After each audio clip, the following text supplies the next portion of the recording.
Larry, I don't normally do this, but I think I am speaking for everyone, or perhaps everyone except for Bill and Hillary Clinton. But I know that people are very pleased to see you back in action. How you feeling today, Larry? Oh, I feel all right. You sound great. Well, good. That's good. After what I've been through, I guarantee you, it is not the way to go. No, I'm sure people would agree if they knew the details, but we don't want to focus on that so much today. There's a lot of stuff going on. Before we get into it, I do want to remind our viewers that, Larry's been through a lot in the past couple of months, and Larry, every week there's thousands of people who are watching the show, literally.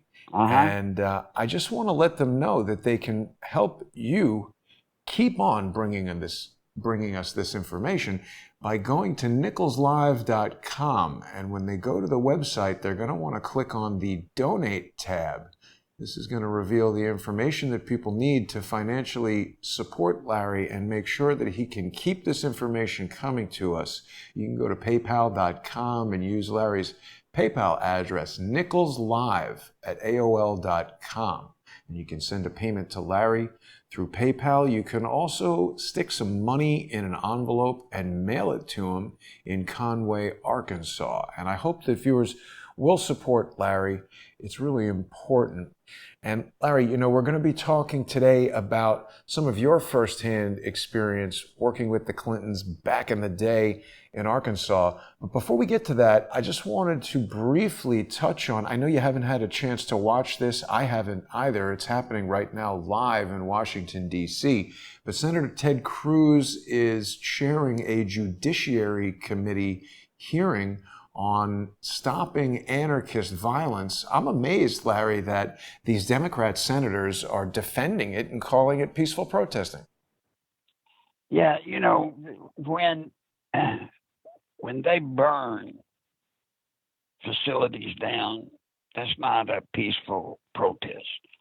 Let me assure you, if your eye went out and just decided to throw a bucket of paint on a federal property, what do you think would happen to us? Just a bucket of paint. Arrested. They would be arrested. Now, these people, Antifa and Black Lives Matter, they're going around busting up windows and literally putting towns in submission. That's what's so crazy about this. Yeah. If you let them do it, they're going to do it. And that's where these Democrat governors and mayors and city council people, that's where this is jumping up and biting them in the butt. Because left alone, they'll destroy an entire city. They'll turn every city they're in into the south side of Chicago. Or worse. Or worse. Now, but it's Larry, still, what just kills me, Jason. Yeah. Black Lives Matter. Now, let's distinguish that. Black lives do matter, but so do white lives, so do brown lives. All lives matter. But when you start talking about Black Lives Matter, the corporate group funded by Soros, well, guess what? That's not every person. That's just this group that is funded to go around and create havoc. Now, the number of true non-Black Lives Matter corporation type people that are in these protests, Jason, does not amount to 1 or 2% of the entire Black community. Now, remember, the Black represents, 12, 13% of our country population. So then take 1 or 2% of that, and it comes down to a very small number. But my God, they're changing everything. But they know where to attack. You'll notice they don't even go into towns or cities where Republicans are in charge of it. Right. That should be the signal for everybody. That should be the code for everybody. They're not going in Republican controlled or Republican or open cities. They're going to the Democrat controlled cities and pulling this stuff off. Yeah. And Larry, as you point out, even just bringing up a random photo of a Black Lives Matter protest, I don't really see one black person here. It's all white people. And I'm definitely for, joining hands with friends and associates of all races for equality. But as you've been pointing out for, months, even before this happened, this is a false premise that they're using to draw people in. And to your point about Democrat-run cities, there's so much that went on while you were unable to broadcast with us, and I'm glad you're back so we can discuss these things. I'm sure you're aware that Mayor de Blasio had a giant Black Lives Matter, they're calling it a mural, some people call it graffiti. They painted it right on Fifth Avenue in front of Trump Tower in what was probably the most obviously provocative act I've ever seen one adult engage in to provoke another. It's now just come out that Mayor de Blasio has admitted that the city did not even get the appropriate permits to paint that on the street there. So, it's okay for de Blasio to break the law. But when I went down to City Hall Park on May 1st for a peaceful protest about the lockdowns, how it's unconstitutional for the governor and the mayor to close down every business, they threw us out right away. That's right. That's right. So now, I wanted to see an NBA game. I didn't want to watch the basketball game, but I wanted to see, because of the virus, whether they had people in the stands or not. Right. I turn it on, but that's not what grabbed my eye. On the back of the uniforms, they had Black Lives Matter. They had equal justice. I mean, come on. Now, every commercial, now almost everything you see, they have scared these corporations into just, going overboard, trying to solicit, or it's not soliciting the blacks' business. It's trying to appease them to keep Antifa from coming after their corporation. Right. And it's a big deal. And if they don't start arresting them, it's going to get worse. Yeah. Well, it's like anything, when you appease a bully, they don't stop bullying you. They see that their tactics work and they're going to continue. Possibly the worst part of all of this is that this goal of defunding the police has been remarkably successful. I mean, when it first was suggested, it seemed absolutely ridiculous to me, but yet we've seen the budget of the NYPD cut by $1 billion. We've seen the LAPD cut by over $100 million.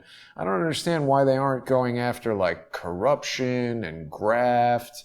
We know that, colleges like Harvard, which has, I think, a $44 or $45 billion endowment, they're tax exempt. Why don't we just start taxing super rich colleges and use that money for social programs and let the police continue to be police?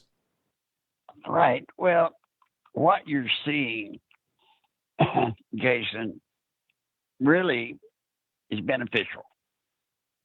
How so? Because it should be showing everyone what happens the day after November election. What you're seeing, if Trump loses, is what's going to take over the country. Yeah. And these anarchists, what they're promoting, if you look at what they're promoting, is socialism.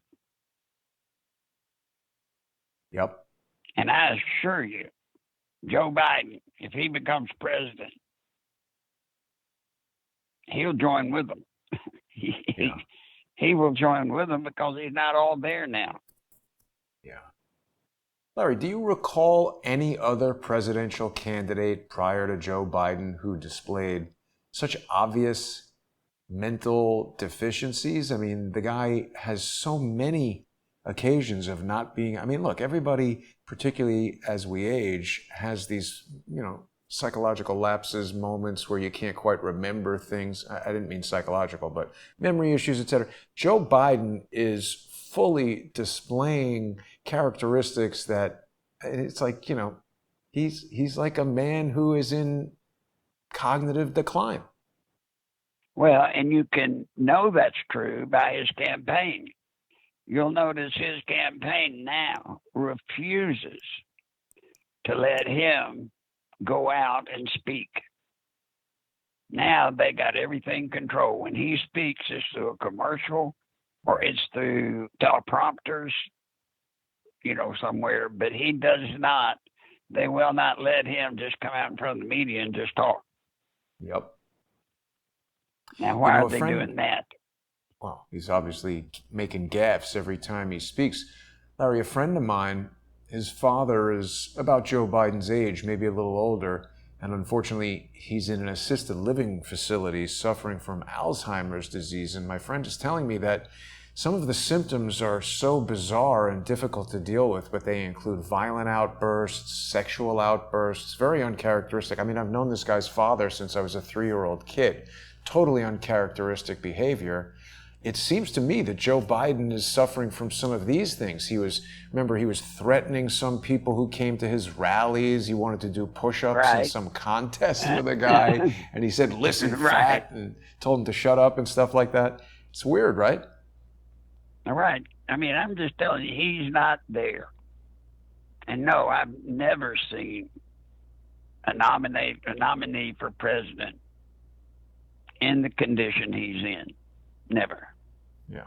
Now, the Democrats are claiming that because of this virus, that they're just going to have to cancel the debates. Oh. Now, Trump's side is saying, hell no. We're going to at least have 2. We need to have 3. But they're doing everything in their power to keep Joe Biden off the stage with Trump. Yeah. Yeah, he would fail miserably. Now, if he can't hold up on the stage with Donald Trump, why on earth would we want him to stand up and represent all of us?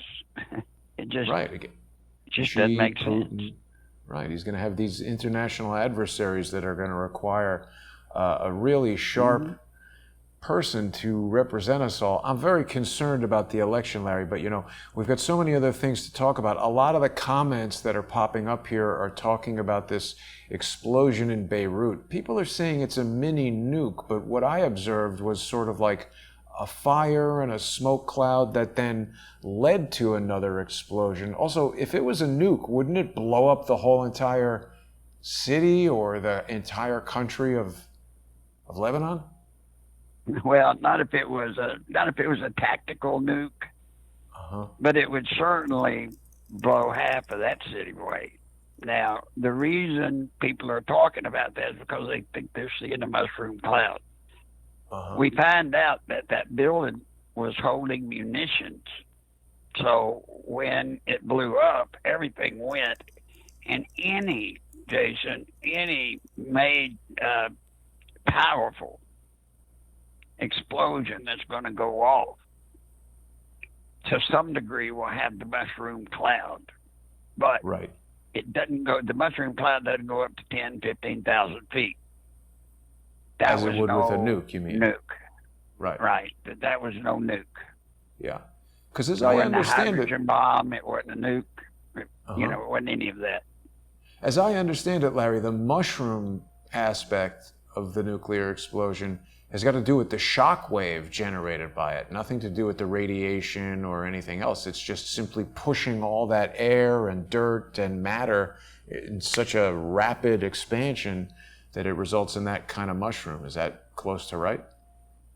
Well, sort of.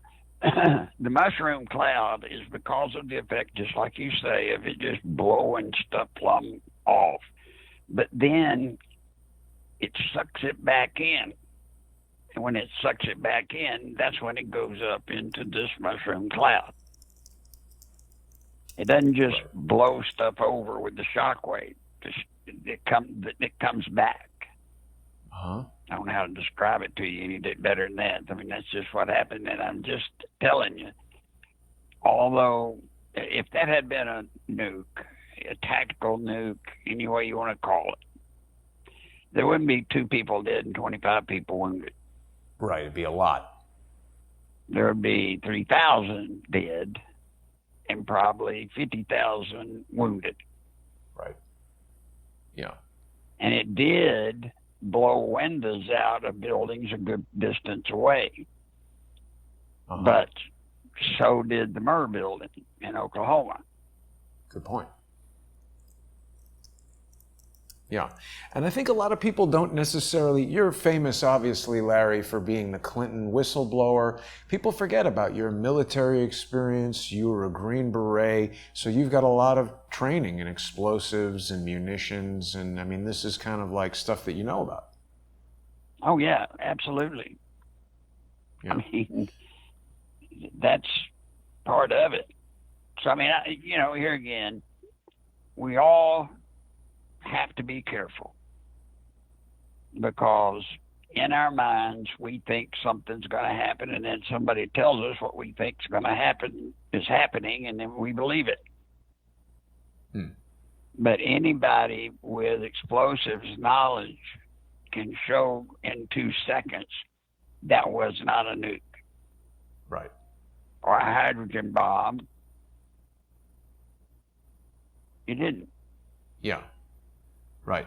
Well, people were telling us things like the entire port was destroyed. I mean, this is almost like a topic for another show. It was just unfolding as we began. So I kind of want us to refocus for a moment, if we can, Larry, on this this Arkansas blood scandal that took place at the Arkansas Department of Corrections, this thing called the Cummins Unit.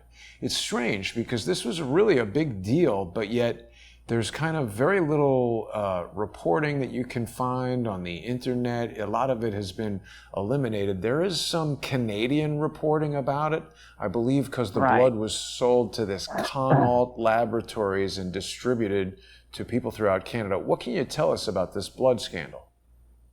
Well, I was there during that, and when they went to Cummins, they took blood, paid the prisoners $25, and then nobody checked the blood to see if it had, good heavens, what was the HIV. HIV. No, nothing was done to check it. So when it gets to Canada, Canada ships it all over the place, or the company does, and people start coming down with HIV. Then they started looking into the blood, and lo and behold, a lot, 40%, I think was what, 44%, I think was what we found out, was tainted. Wow. Now, the trick to this was, I didn't know about it, but come to find out, Clinton knew that the blood was tainted and was warned not to sell it. Wow.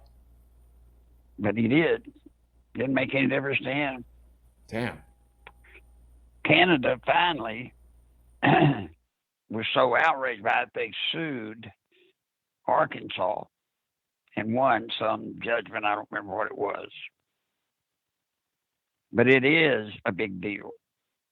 A big deal.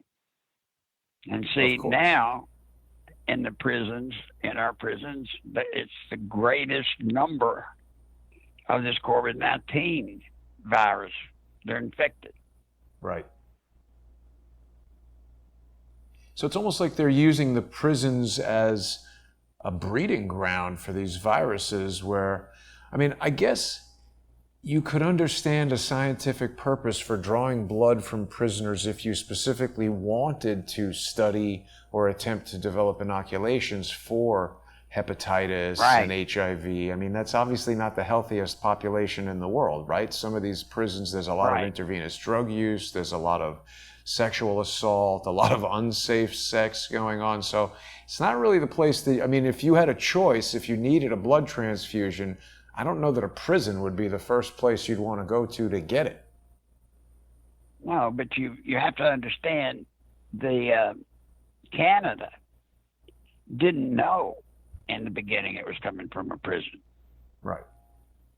They thought it was overage in our blood bank, the way it was sold to them.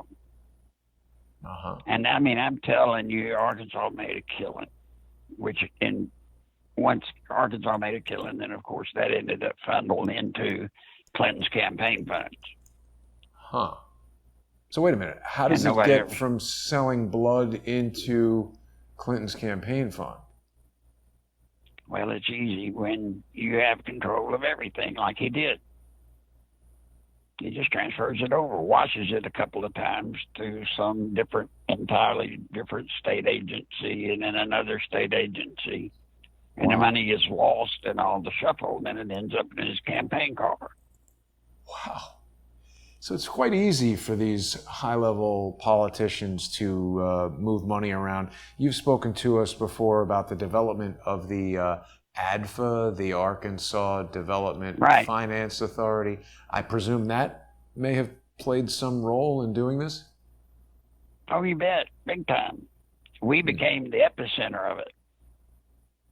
My God, we were laundering $100 million a month from MENA through that agency. $100 million a month. Wow. And how is that done? So cocaine comes into MENA, they're selling it, and they distribute it out to guys like Freeway Ricky Ross and whoever it is that's selling the drugs, then they get cash. And then what happens? How does this cash turn into something that can be used? Well, what would happen is the cash would be turned over to Dan Lassiter, Bill Clinton's best buddy. Uh-huh. And then Lassiter, well, first off, ADFA would generate a bond issue. Uh-huh. All right, a bond issue. And so for something like for building Webb Hubbell's father-in-law's plant in Russellville, a bigger plant, which never got built, but the money went to him. So the money would come in, and what Lassiter would do is he would show Larry Nichols bought so much of that bond issue. And then he would turn over the cash to ADFA. You got it? So you're just an Arkansas citizen who wants to make an investment. You buy a bond from this state agency. You think it's a decent... Yeah, you think, well, number one, I would never know about it. Right. You just think you're buying state-issued bonds. No, I would never know it went on, period. They would just pick people out of the sky, Lassiter would. I mean, we ended up with something like 15 people that finally got notified that they had bought millions of dollars of bonds. Wow. In their name. How could they not know? Because they're using this money from illegal drug sales.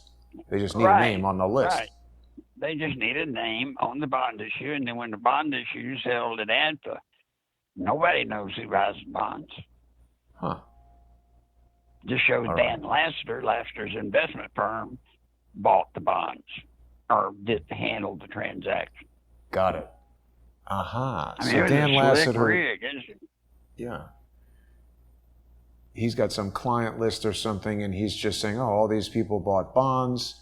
They actually use money from illegal drug sales to buy the bonds, never tell the investor that their name is being used, and the bond is sold. So now this money comes in there as a purchase bond. But how come some criminal investigation can't just say, well, wait a minute, this is just cash that came out of nowhere? I guess nobody's really investigating. Well, it's like I've always said, who are you going to call? Right. They control everything. Who on earth are you going to call in Arkansas during that period of time? You would have never heard about MENA if I hadn't have snuck out documents proving the $100 million a month coming from this place called MENA, Arkansas. Drugs coming in, very sealed and all of it. And then when I turned it over to the FBI, unfortunately, I turned it over to the FBI in Little Rock's office, and they said, well, we're not going to touch it.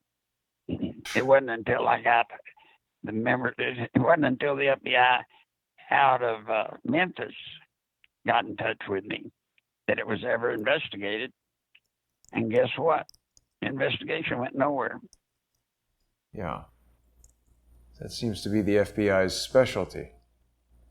Mm-hmm.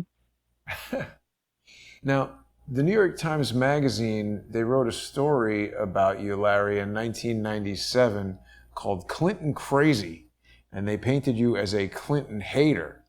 But, I mean, you're talking about evidence, you're talking about FBI investigations. I guess the New York Times has been kind of sharing fake news for decades. This guy, Philip Weiss? Yes. Yeah, absolutely. Back then, I mean, you couldn't make people believe that the media was controlled back then, but it was. And if you take that Times article in '99 and look at what I've said, that they say is Clinton crazy, everything I said came true. Right. Now you notice they never did a thing saying, "Whoops, we sorry, tarred and feathered." They don't do that. No, they don't. But it is amazing the power that the Clintons have to suppress this. I mean, even now, when you type Dan Lassiter's name into Google, yeah, I'm getting pictures of some 20-year-old guy in Stanford who's obviously not him. Very difficult to find an image of Dan Lassiter. But he testified before Congress, didn't he? Admitting to selling cocaine. He went to jail. Yep. Only he went to jail for a year. That's it. Wow. But the reason he went to jail to keep Roger from going to jail, Roger Clinton. How did that work? Well, he just said it was his, and they processed him through, put him in jail at a Holiday Hotel here in Arkansas for a year. When he got out, Clinton pardoned him. Right. Pardon Lassiter, pardon Roger. I mean, this is amazing that people, the FBI have an undercover video. I mean, again, when you put in Roger Clinton FBI undercover, you would think a functional search engine would give you an image of the FBI in the hotel room with Roger Clinton saying, I need an extra bag from my brother. He has a nose like a vacuum cleaner, but it's nowhere to be found. Well, see, that was the tape that I had. And then Tommy Goodwin, who was director of state police at the time, said I need to get a copy of that tape and make a copy for us to have. And then when I went to get it back, he said, somehow we lost it. Oh. But there's the video I had with Roger. We had the camera and the TV in the room. Right. So obviously the FBI. That's where you first heard about Roger having a nose like a Hoover vacuum cleaner. Right. Now, he's been arrested recently, 4 years ago, for DUI. Roger Clinton seems like kind of a major F-up. What was your impression of Roger Clinton? Would you ever interact with him? Not much. Didn't like him. Why not? He was just a liability. Always will be. Yeah. It's kind of a dope. It's very difficult to find that video. I've seen it of him inside the hotel room. And I guess it was in your movie, what was that called again? Clinton Confidential? Clinton Chronicles. Chronicles. Yeah, and there's all this testimony. I mean, that thing's been buried. They've really shown their power to cover up. I mean, and that was before the internet. They were able to really, people are suggesting that I use DuckDuckGo. That's not really finding it either. I'm trying to find, I was using Yandex, which is a Russian version of Google that sometimes find things that Google cannot. But it's amazing, Larry. All these big tech giants, they just had that whole congressional testimony about Apple and Google and Facebook, and all the stocks for those companies went up after that thing. Yeah, because it's going nowhere. Everybody was holding their breath that the government might, come down on them, but the government was never going to come down on them. They just each got their little 15-second clip they can use in their campaign, showing they were getting tough on them. Mm. And that's the other thing. We've heard a lot of backlash over President Trump commuting Roger Stone's sentence. I mean, Roger Stone, in the grand scheme of politics, is sort of like just a showman. He's kind of a loudmouth, is maybe the worst thing that he's done. But this is, we've got no similar outrage when Bill Clinton pardoned his own brother for buying cocaine in a hotel room, something that other people go to jail for like 20 years or something like that. How can you explain this, Larry? Well, it's back to who do you call? And that's what's going to happen. That's why Trump upset everything. He broke into the system, and he's not a part of it. Right. And he didn't need their money to get elected. He did it mostly with his money. So now we have a chance to do something about it. But now you see, how could you do anything much about it with the FBI when you know about the guys that have left the FBI over the scandal with this deal trying to get Trump? I think the including FBI has the director, had that, Comey. Yeah. They've had that kind of corruption going for a long time. Who was the FBI director when you brought your evidence forward? Was it Free? Yeah, the Louis Freeh. What's your impression of him? Nothing. He's a nothing. He's just a man to cover a seat. Uh-huh. He didn't. He had no say-so over anything much. You see, it's the underlings that control the FBI. It's the government employees that control the FBI, as you saw in the deal with Comey and them. Uh-huh. Comey, all the guys down the ladder, it don't get up the ladder unless they take it up the ladder, right? Uh-huh. Well, they had people all along the way that would shut anything down that I brought up. As a matter of fact, they investigated me for bringing it up. That's the way they do it, right? They basically set up these like tip lines and hotlines, and then people who are whistleblowers become the targets of the investigation. It's really, President Trump has got to do something here about the FBI. I don't understand. People are becoming really concerned, Larry. His pick to head the FBI up right now is not very good. Yeah, I agree. He's kind of like standard issue, do nothing kind of thing. So, do you anticipate that Trump is going to actually, at this point, Larry, it doesn't seem like there are going to be any major indictments of anybody who's involved in all this stuff prior to the election. It seems impossible. Probably not, but I will tell you this. Barr is going after him. Now, I don't know how far it'll get to go. Yeah, he's going after all of them. I've been interviewed. I've been asked questions that kind of tell me what they're looking for. I think a lot of people, though, are, William Barr, of course, was the Attorney General under G.H.W. Bush, and he was involved in a lot of pardons of people related to the Iran-Contra scandal. My primary concern with regard to William Barr is that if he was helping pardon people who were involved in Iran-Contra in the 1980s, wouldn't it stand to reason that he still wants to protect that operation, including Bill Clinton? No. Barr's situation is, his life is made, all right? His legacy now is on the line. And what he does or does not do will forever live with his name. Hmm. And as he has said, I can't not prosecute. I hope that happens real soon.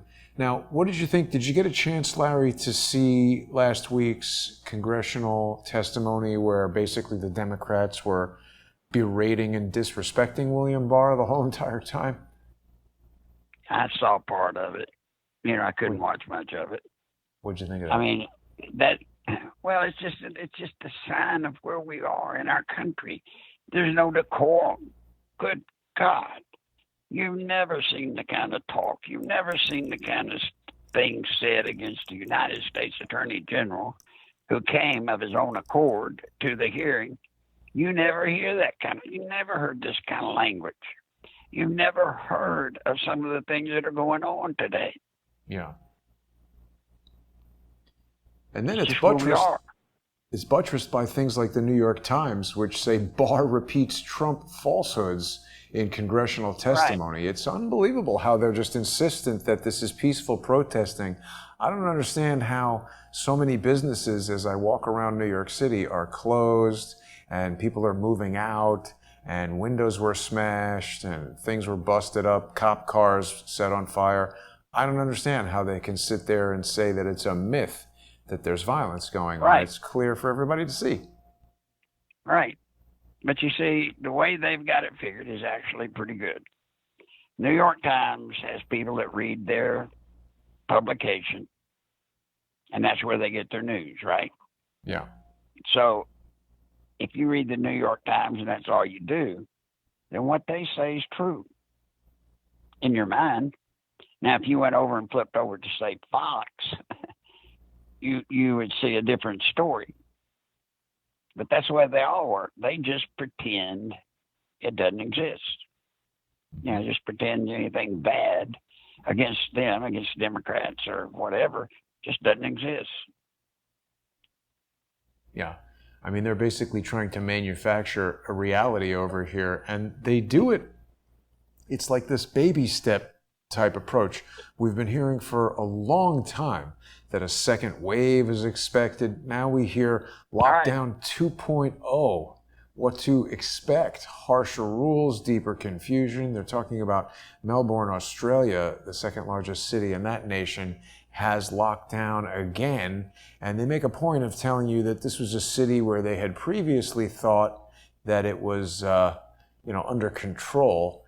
And now they realize it's not. This seems to be an effort to, sort of hit us all with the double whammy, just at the moment that everybody is thinking, okay, it seems like the virus has subsided somewhat. Maybe we can get back to work, start opening businesses again. I think New York is on phase 4 or something like that. And then, wham, they hit us with another lockdown. This is almost like the punch in the head on the way down, so that anybody who thought they could open their business is going to have now months and months of no business again and really devastate the economy. Remember what I told you right before the election? Trump's big claim to fame is the economy. Yeah. And I said they would trash it. They would bring it down either through the stock, or what I was saying, through the stock market. But this is going to work just fine. Yeah. I mean, remember, the Democrats gain if we're forced to shut down, because Trump will be blamed. Right. So that ought to tell you we're going to be shut down. Yeah. I mean, they're blaming him for absolutely everything. I saw this interview with Axios. The guy kept interrupting him. He was asking him all kinds of questions about, you see, the other thing that I observe, Larry, is that they create this false narrative of whatever it might be. And when you try to get back to the beginning and say, wait a minute, we can't even be having this discussion because everything about it is false. There was this other congressional testimony happening yesterday or the day before. Anthony Fauci was before a congressional committee, and he was poo-pooing this hydroxychloroquine, which is a well-established off-patent drug everybody we're talking to now knows. Hydroxychloroquine has been widely prescribed throughout the world. Millions and millions of people have used it over decades. That, in and of itself, is a form of testing of the drug in that it's been on the market for years and they haven't yet discovered major adverse side effects to large segments of the population. So it's considered relatively safe. But Fauci said that he didn't want to endorse it because it hadn't been subjected to a double-blind, randomized, placebo-based clinical trial specifically for the use of against COVID-19. The ironic thing, Larry, and I don't even need to be a doctor to observe this, is that none of these vaccines that they've proposed mandating everybody take, not a single one of them has been subjected to one of these double-blind randomized tests. But Fauci loves those. Yep. Well, Fauci's enjoying his 15 minutes of fame, but it's over. I hope so. And since it's over, he's bitter. So you're going to see him just come out against anything, once again, that Trump does based off other scientific experts. Mm-hmm. I mean, this is just where we are. This is what I'm telling you. If Trump loses, welcome to this world. Welcome to it, because it's over. Yeah. Yeah, we've already heard Joe Biden saying he's going to mandate masks. What do you think of that, Larry? You're somebody with respiratory difficulties. If you were unable to go outside without a mask on, how would that impact your life? Oh, I know. I mean, I can't. It's hard for me to wear one, period. Yeah. I mean, in my case, it restricts my air. Yeah. And like right now, I'm relegated to the house. My wife won't even let anybody in. Afraid it'd come in, because if I get it, I won't make it. No, it's a big concern, of course. But just real quick on Fauci and the 15 minutes of fame. See, my concern is that he's had a lot more than 15 minutes of fame. He's been around in his position as a medical expert for something like 36 years, and he was pivotally involved in the passage of the Vaccine Injury Act in 1986. It takes me back to our original topic here of the Clinton Contagions, because it just seems like we're in the kind of last act of a decades-long plan to basically utilize viruses to instill fear in the general public so that they can force these vaccines on people. It's big pharma. They're going to make billions, if not trillions of dollars. Right. We're seeing now how technology is merging with this, where they want to have chips that are going to track everybody's inoculation history. And as you've just described, Larry, most of us, depending on where we live, we can't leave our houses without these masks. So this is sort of like the primitive early version of the marker. Once they get this chip in place, once they start putting these vaccines out there, all these stores, all these modalities of travel that won't let you access them without the mask, it's going to become you can't come in here without the vaccine. Well, and to all of this, I say welcome to our first biological attack by China. But are you sure it's by China and not by people who are connected to things like the Clinton Foundation and working with China? No, this is China. China's all messed up, and that's it because Trump's cost them billions and billions of dollars. Mm-hmm. So I'd say, now this is my opinion, but from looking at it, looking how they corralled it in their country, didn't spread. This is just perfect. What in the hell were they doing in the lab screwing with something this serious? And to let it out, come on. Right. To let it out, it wasn't, they weren't in some junkyard. They weren't in some sweatshop. This is a highly developed technological facility. How in the hell did it get out? But isn't it analogous to what you told us about earlier, that Bill Clinton knew the tainted blood was going to go to people? Perhaps that was a dry run or a test to see how a large population would respond to a viral outbreak and how it could be used as a weapon? Well, no person, including the Clintons, no politician, including Trump, profits by killing off 25-30% of America. They don't. But Bill Gates would. Maybe Gates would, but I mean, I'm just saying. My opinion is that came straight from China, and it was it's their attempt to affect the world, and it's working. Yeah. Well, it's a lot of people share that opinion, and I mean, again, I agree with you. Well, let me ask you this. Yeah. Let me ask you this. How, if nobody knows what this virus is to the point to be able to develop a vaccine, how do they know that there's a second wave coming? Exactly. They've created it. I say they've created it. It's Bill Gates and Anthony Fauci who have been speaking about the second wave, as far as I'm aware.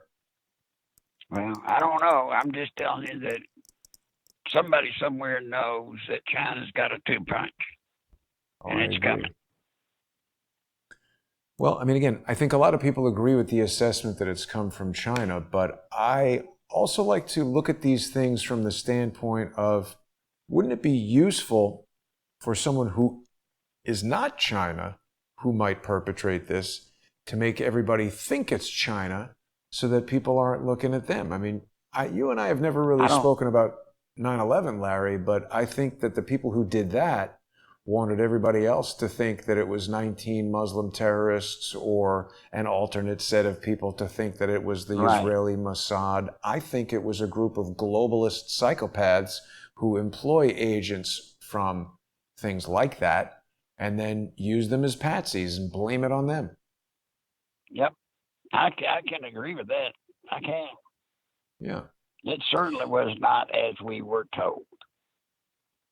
So back to the blood thing, are you aware of anything that Bill Clinton learned from that exercise? Or, I mean, again, it's everything that I've ever done. Like when I think about developing my 3D camera, the first version of it was so primitive compared to the ultimate incarnation. And something about this prison blood scandal and distributing HIV drugs through Africa, it just seems similar to me, this concept of putting out a virus, also being on the money end of having vaccines and having pharmaceutical treatments for HIV. I mean, they're basically accused by the Canadian government of spreading HIV and hepatitis, and they're also in Africa selling the drugs. And now here we are in the United States, where there's this alleged massive spread of a scary, dangerous virus, and they're talking about the vaccine. It just seems so similar. Right. Well, it may be. Jason, it may very well be.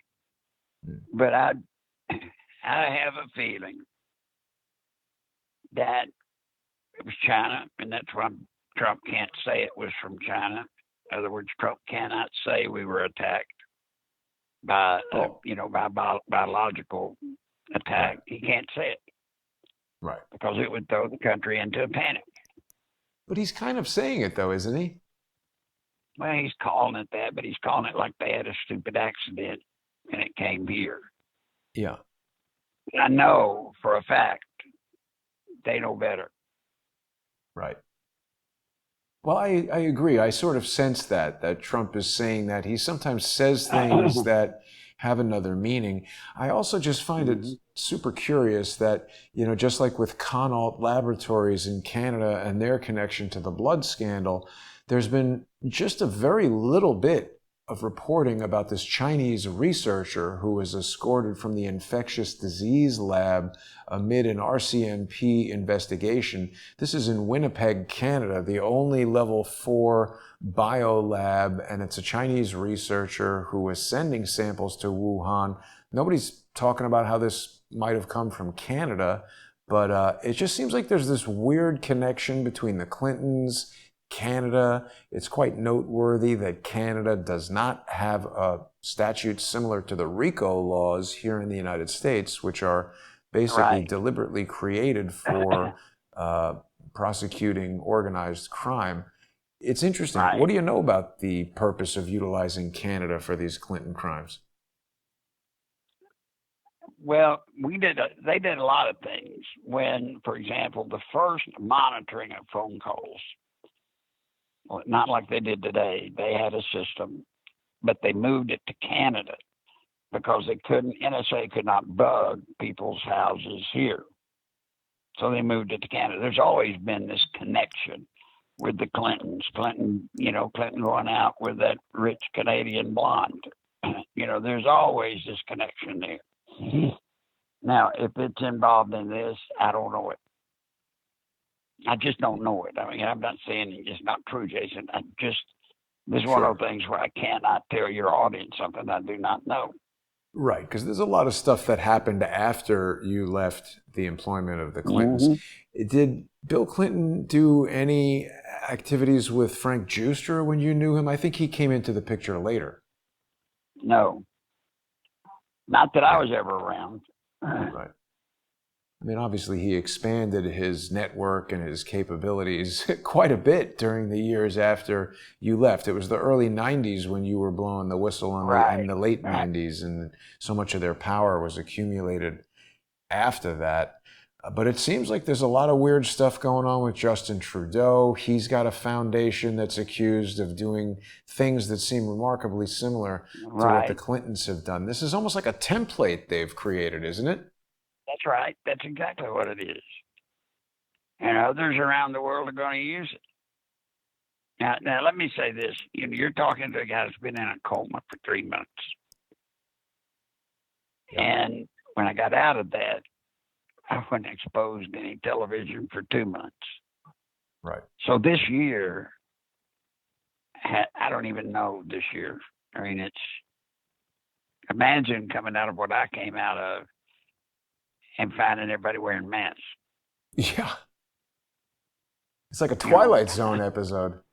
Right. I mean, it was the most, I kept wanting my wife to come visit me. Well, she couldn't because the places I was in, they were locked down. Oh, wow. And I'm going, God, you're kidding me. Nope. They wouldn't let anybody in or out. Huh. And people coming in these strange outfits, these hazmat outfits. And wow. You're sitting there wondering, well, what in the hell is going on? But that's my world this year so far. So forgive me for not necessarily being as up on this virus as I should be. No, that's okay. Because I missed the introduction of it. Yeah. I found out when I got out that New York had collapsed virtually. Yep. Yeah, it's shocking, Larry. And I mean, I don't think you need to even ask our forgiveness. People understand that. I've been in touch with Steve Stockman. I'm not sure if you know Steve, but he was a Republican congressional representative from Texas who was an ardent detractor of Barack Obama and raised a lot of evidence of screwy dealings, which there were no shortage of with Barack Obama. He's been put in prison for alleged charity fraud that pales in comparison to anything the Clintons have done, not to mention the evidence that's been presented against Steve Stockman is quite dubious. He's a man in his late 60s. He's a diabetic. He's got some health concerns. His wife sent me an email just the other day. Unfortunately, Steve is in jail. He's contracted COVID-19.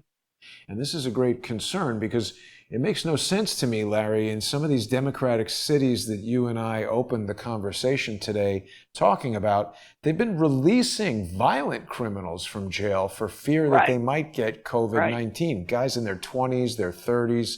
Now here we've got a nonviolent first-time offender who was a congressman who's in his late 60s and at high risk for contracting COVID-19. His wife and various people had petitioned the Bureau of Prisons many times to let him go, and they refused. It's scary, Larry. They're basically, they've given the guy a death sentence, and certainly, I mean, in prison, there's a lot of things they could do to you that you would have no evidence of, no defense against. What do you think about this story? Well, that's what happens. There was a congressman from Ohio, his name Traficant, James Traficant. He came to me and said he was going to blow the whistle on the Clintons. I said, you better be careful. He said, they don't scare me. So anyway, he got up before Congress, said what he was going to do, and then they called him in. And I told him, I said, James, be careful, please. You don't know what you're getting into. Hell, I ain't afraid of him. And he said, look, there's nothing they can do to me because I can fight back. I'm a congressman. Well, he spent 6-7 years in jail. Whoa. For what? Mm-hmm. I don't even remember what it was, but it was almost as nebulous as what you're talking about. You don't go against that system in Washington. Now, that's the beauty of Donald Trump. It takes a special person to go in and buck that system and not be put in prison. Uh-huh. And by God, they've been trying to put Trump in prison even when he was president, even as president. Yeah. They just announced that the New York District Attorney, Cy Vance, is investigating Trump corruption. I mean, that's unbelievable. This is the same dope who allowed, Jeffrey Epstein to get away with all kinds of stuff and then die in prison. They're going to now investigate Trump. I think they might be basically misappropriating their resources. Prosecutor says Trump investigation is broader than hush money payoffs. But I mean, listen, I'm not condoning this activity, but if a married guy decides he wants to have sex with a prostitute or a porn star or whatever that woman is, and then enters into a civil arrangement to pay her to not tell his wife or the public or whatever, as unseemly as that may be, that's not illegal, is it? I guess they're saying because he was running for president and it was federal election stuff that was somehow illegal? Yeah, if he withheld it. Uh-huh. Under the federal election process. If he withheld, they find a way to make it illegal. But that's interesting because, you're talking about this guy, Trafficant. I looked up his trial and it says that he was indicted on federal corruption charges for taking campaign funds for personal use. Now, what you just told us earlier about how Clinton and Lassiter and all these guys utilized ADFA, I mean, it sounds like this times 20,000, not to mention the abuses that Charles Ortel has outlined that are happening right now with the Clinton Foundation. It's almost like they get everybody into this sort of, this is the way everything is done. Don't worry, you can use these funds over here or whatever. And then when they decide they want to get you in trouble for it, they just pull the ripcord and you're in jail. That's right. They tell you all along, you can do this, you can do that. But if you ever cross us, we'll get you. And they do. And they've proven they will. Unbelievable. Well, Larry, I know you're still, you got to conserve your energy and all that. We're running out of time. Is there anything else you want to talk about with regard to the blood scandal or any other stories that are happening right now? Not yet. Let me gather some things that I'm trying to find out, and then we will. Yeah. Next week, I hope. Yeah, and it's a good time to let everybody know that this is going to be your new regular time. So we're back to regular broadcasts on Tuesdays. I think everybody can hear in your voice that you're sounding really strong.